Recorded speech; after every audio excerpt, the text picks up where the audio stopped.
Hi everyone, welcome back to the Gate of Heaven video diary, and I really hope you're enjoying these stories as we work our way through the Dawnbreakers. It's been so enjoyable for me to explore this book, and I really hope that these videos are inspiring you to dive into the Dawnbreakers yourselves and get to know the story in your own way. I hope you're also enjoying the new song, Forgiveness, which just came out last Saturday. The link is below if you haven't heard it, and I hope you continue to enjoy that song. There is still more music to come in the coming weeks, so I think we should just continue with the story. So in the last video, the Bab's first disciple, Mullah Hussein, had travelled to the province of Mazandaran, where he had found this treasure that the Bab wanted him to find. And that treasure was, in fact, the Bab's last disciple, Qudus. And Mullah Hussein had realised that there is this mysterious connection between Qudus and the Bab. And we explored a little bit about how it was that Qudus had somehow become a kind of hollow reed. He had become that clear channel through which the love and spirit of the Bab continued to flow to his followers, even though he himself was a prisoner. And so back in Maku, in the prison, Ali Khan, the warden, who had gone through this extraordinary transformation in his attitude towards and in his treatment of the Bab, Ali Khan has now been reported to Prime Minister Agassi for having neglected to carry out the Prime Minister's instructions to treat the Bab with the severest discipline. And of course, when Prime Minister Agassi hears this, he is just enraged, and he rebukes Ali Khan, and he orders for the immediate removal of the Bab from Maku and has him transferred to another prison far, far away in the mountains of Azerbaijan called Chihriq. And the Prime Minister believes that by pushing the Bab further and further away to this mountain prison, far away from his followers, his message will just fade away into obscurity. But what happens in Chihriq is merely a repeat of what had happened in Maku. So Prime Minister Agassi gives the same instructions that he had given to Ali Khan to the warden of Chihriq. This is a man called Yahya Khan. So I think that this title Khan means something like governor or chief, because there are a lot of Khans in the Dawnbreakers, and they all seem to be governors or rulers of some kind.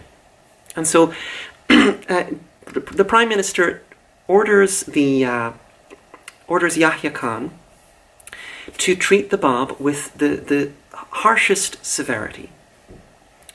But unlike Ali Khan, Yahya Khan requires no seemingly miraculous occurrence to shift his perspective on the Bab, because the moment the Bab arrives, Yahya Khan is just swept into this fascination with the Bab, and he throws to the wind the injunction of Prime Minister Agassi. Nabil writes, despite the emphatic character of that injunction, and in the face of the unyielding opposition of the all-powerful Haji Mirza Agassi, Yahya Khan found himself powerless to abide by those instructions. He too soon came to feel the fascination of his prisoner. He too forgot, as soon as he came into contact with his spirit, the duty he was expected to perform. At the very outset, the love of the Bab penetrated his heart and claimed his entire being.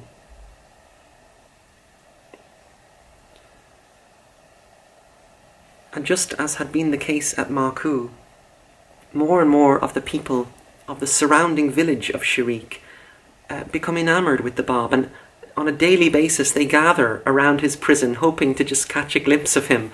Nabil writes about these villagers in Chihriq. He says, such was the love he had kindled in their hearts, that every morning, ere they started for their daily work, they directed their steps towards his prison, and gazing from afar at the castle which contained his beloved self, invoked his name and besought his blessings.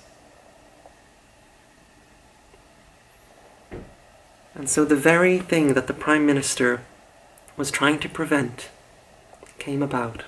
the entire town of Chihriq just falls in love with this prisoner in their midst, and the Bab, those same sentiments of friendship and goodwill that the Bab had drawn out from the people of Maku, he now draws out from the hearts of the people of Chihriq. And Prime Minister Agassi realizes that his efforts to isolate the Bab have really been a total failure, and he decides that the only thing left to do is to put the Bab on trial and to publicly humiliate him. And so he summons the Bab to come to the city of Tabriz to be officially interrogated by the highest ranking clerics of the realm. And so in the next few videos we will explore this journey that the Bab makes to Tabriz for this to be put on trial by the religious leaders of Tabriz. So thank you for watching, and as usual, it would be great if you could give this video a like and a share and subscribe to my YouTube channel. And if you would like to support my videos and music, you can become a patron at patreon.com/lukeslot. So thanks for watching, and I will see you in the next video. Bye.